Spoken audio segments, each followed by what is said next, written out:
Thursday night. You guys don't work nowhere.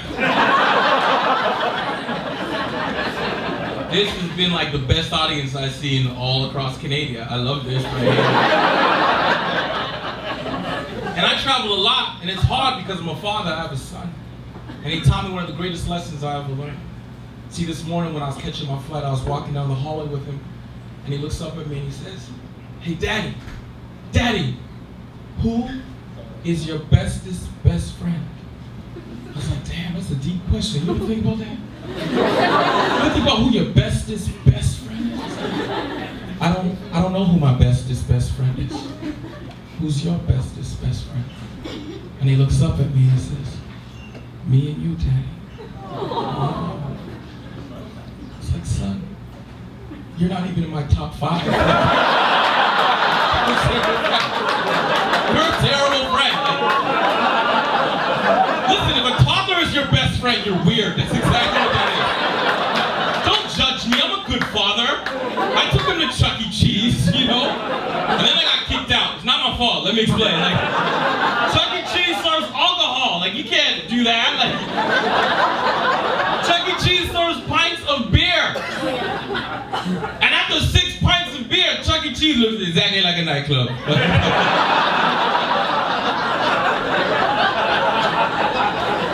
My son was like, "Hey, Daddy, when are we going home?" I'm like, "Home? We shutting this place down!"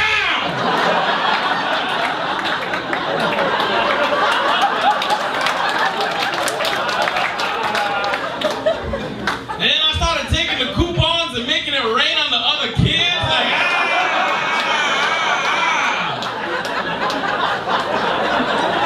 who's your daddy now? I shouldn't have said that. His daddy was right over there. That is so rude. And they threw me out. It's hard. I want to be a good parent because my mother was. She taught me a lot of valuable lessons. Like one of the hardest lessons I ever learned happened on the day that my father passed away. See, my mother and father were separated.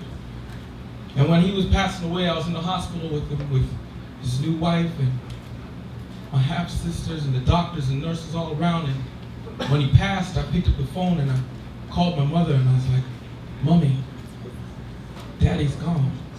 And I started crying. When I started crying, she got upset. She's like, "Don't you cry. I didn't cry the day he left me. I didn't cry the day I found out he was sleeping with that whore of a woman he's with now. Sure as hell I didn't cry when I found out he had some bastard child on the side. So now that he is dead, do not let me hear you cry." And I was like, "Mommy, you're on speakerphone." Always tell people they're on speakerphone. That's a very good lesson. She didn't teach me much about ladies because I say too much for some of mine. I was dating a girl and on my birthday she gave me a little romantic coupon book and inside of it had little coupons. Yeah, I appreciate the sentiment. It had little coupons like good for 1 back rub and 30% off of snuggles. Because apparently I was paying for snuggles. Now I appreciate the idea, I do, honestly I do. But on my birthday, let me get a coupon for something I would never regularly get. I don't want a coupon good for 1 back rub. I want a coupon good for 1 reluctant sexual encounter. Just walk with me for a second. For a second, gentlemen. On those nights when they're like, "Baby, I'm coming home." And she's like, "No, I have a headache." You can be like, "Really? Because I got a coupon that'll clear that right up." Brilliant now, eh? Now, when I travel across Canada, it's beautiful. I do shows all across Canada, and it's so much fun. I do big towns, little towns. And when I do the little towns, some of my comedian friends will ask me, "Sterling, do you ever run into racism when you do these small towns?" I'm like, "Yeah, all the time." They're like, "Damn, we never see that." I'm like, "Yeah, it's because you're white, it's not the regular." You're not gonna run into racism in small towns as a white person. Unless you're a redhead for some reason. Do not hold back on me. Why are white people so mean to redheads? Don't believe me? This is a line directly from your playbook. I'ma beat you like a redheaded stepchild. What the hell is that about? Or gingers have no souls? That's the heard. Let me tell you, if you're a redhead in here tonight, let me tell you something. Let me explain to you. I love you. I love you. You know why? I know no redheads had anything to do with slavery. You can't be a redhead and be out in the sun that long looking after slaves. You can't do it. Can't do it. If a redhead started slavery, it would been over in 2 weeks. It would have melted away. And if you are a redhead and you're in here tonight, please do not allow them to call you ginger no more. Stop that. Cut it out.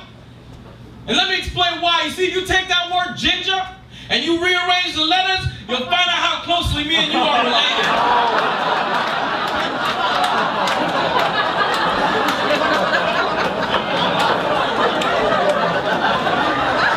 Some of y'all got that joke way too fast.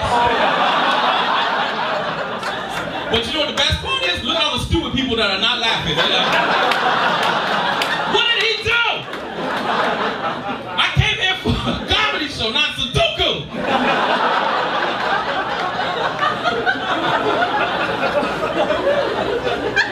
I would love to carry on with you guys, but my next joke is way too long and I just saw the light. Listen, you guys have been fantastic. My name is Scott.